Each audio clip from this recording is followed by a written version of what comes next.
Ár eru síðan að Alcoa Fjarðaál hóf starfsemi á Reyðarfirði og var áfanganum fagnað með veglegri afmælisveislu síðastliðinn laugardag. Í þættinu tökum við 3 einstaklinga tali sem að allir eiga sinn þátt í uppbyggingu fyrirtækisins.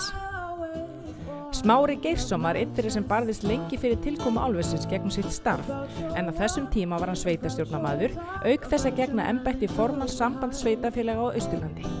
Sveitarstjórnarmenn hafa barist fyrir því að orkan í þessum landsfjórðungi yrði nýtt til atvinnuuppbyggingar í 60-70 ár. Það á 5. áratug síðustu aldar sem sú barátta hefst og hún skilar ekki árangri fyrr en kemur að álversuppbyggingunni sem við erum nú að ræða. Þetta var sem sagt löng barátta og oft á tíðum mikil vonbrigði í tengslum við hana. En það er alveg ljóst að menn töldu að það skipti miklu máli að menn nýttu það sem að fjórðungurinn hefur til atvinnuuppbyggingar og það er þessi orka. Ég tók þátt í því sem sveitarstjórnarmaður að ganga á milli stofnana og fyrirtækja syðra og reyna að fá þau til þess að byggja upp starfsemi hér eystra. Það gekk vægast sagt illa og það voru alltaf einhverjar ástæður fyrir því að slík verkefni gengu ekki upp. Við hér á Austurlandi vorum fjarri helstu markmiðum. Allur mannfjöldinn er á suðvesturhorninu.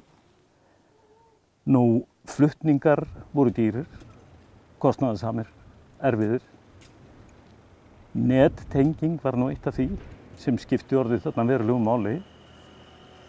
Hún var óörugg nettengingin og kostnaðarsöm. Nú við vorum of fjarri að mati margra helstu menntastofnunum landsins og það voru alls konar svona rök fyrir því sem gerðu það að verkum að þetta gekk ekki upp. En við höfðum eitt. Við höfðum orku sem að hægt var að nýta og menn höfðu lengi barist fyrir því að þessi orka yrði nýtt í þágu landshlutans, í þágu atvinnuuppbyggingar. Og það er það sem skiptir máli og þetta tókst sem betur fyrir.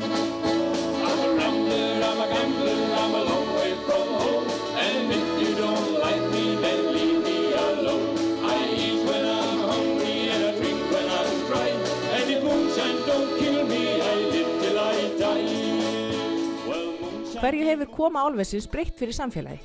Alcoa Fjarðaál færði okkur fyrst og fremst störf og austfirskt samfélag þurfti svo sannarlega á þeim að halda. Í álverinu eru eitthvað í kringum 500 störf og hjá þeim fyrirtækjum sem þjónusta álverið og eru staðsett gjarnan á álverslóðinni eru í kringum 400 störf, þannig að á álverssvæðinu eru í 900 störf og þetta var þessu samfélagi gríðarlega mikilvægt.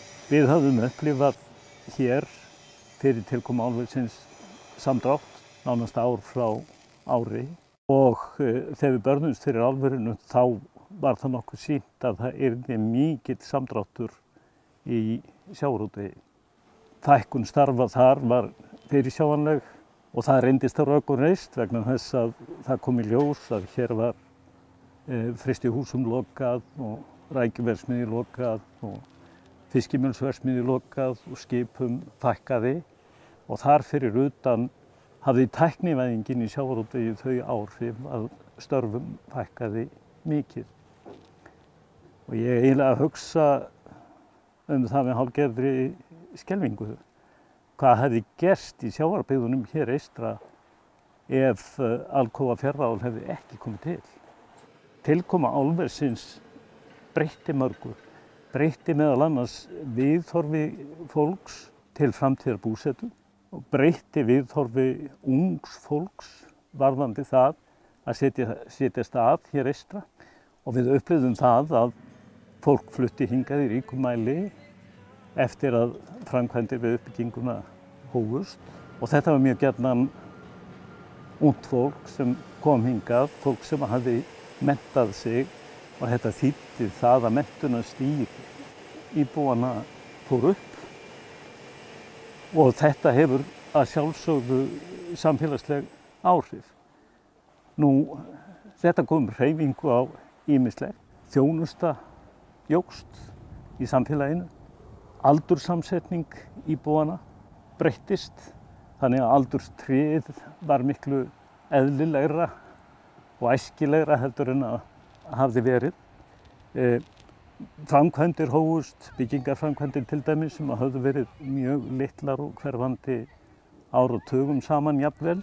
Þetta hafði áhrif á fasteignaverð og þar fram eftir götunum.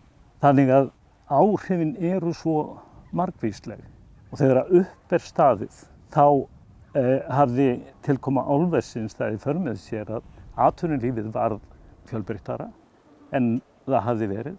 Nú, samfélagið varð sterkara, bæði í atvinnulegu tilliti og efnahagslega. Við erum hér á áhrifasvæði álversins með mjög háar meðaltekjur fólks og það eru ekki síður vegna mjög sterkra sjávarútvegsfyrirtækja sem við erum svo heppin að eiga á þessu svæði. Við vitum það að mjög stór hluti af vöruútflutningi landsmanna kemur frá þessu svæði. Síðast þegar ég kynnti mér það þá benti allt til þess að yfir 20% af vöruútflutningi landsmanna kemur frá Fjarðabyggð. Þannig að þetta eru hreint út sagt ótrúlega tölur. Sveitarfélagið er auðvitað tekjuhátt og mjög sterkt Fjarðabyggð og almennt séð nýtur allt svæðið sem að álverið hefur áhrif á góðs af því að það skuli vera hér til staðar með sína starfsemi.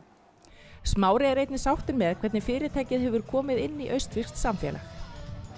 Fyrirtækið hefur reynt að aðlaga samfélaginu og hafa jákvæð áhrif í samfélaginu, hefur styrkt margvíslega starfsemi, stutt samfélagsverkefni af ýmsum toga, þannig að í flestum tilvikum þá er tilkoma álversins í okkar samfélag bæði mikilvæg og jákvæð.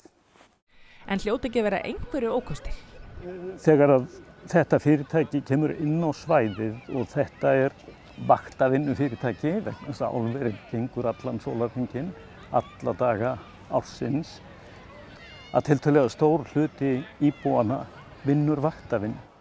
Vaktavinna er stunduð í sjávarútvegsfyrirtækjunum á vertíðum og síðan er þetta í álverinu líka og það hefur ákveðin áhrif á samfélagsgerðina. Og að sumu leyti má segja að þau áhrif séu ekki jákvæð í félagslegu tilliti. Þannig að það eru ýmis atriði að sjálfsögðu sem að hægt er að benda á sem svona, neikvæð eða allavega, maður er ekki viss að þau séu jákvæð, en það er nú bara sjaldnast þannig í lífinu að þú fáir allt. Og ég held að við höfum fengið með álverinu mjög mikið og hið neikvæða sem að því fylgir sé í reyndinni hverfandi miðað við hið jákvæða.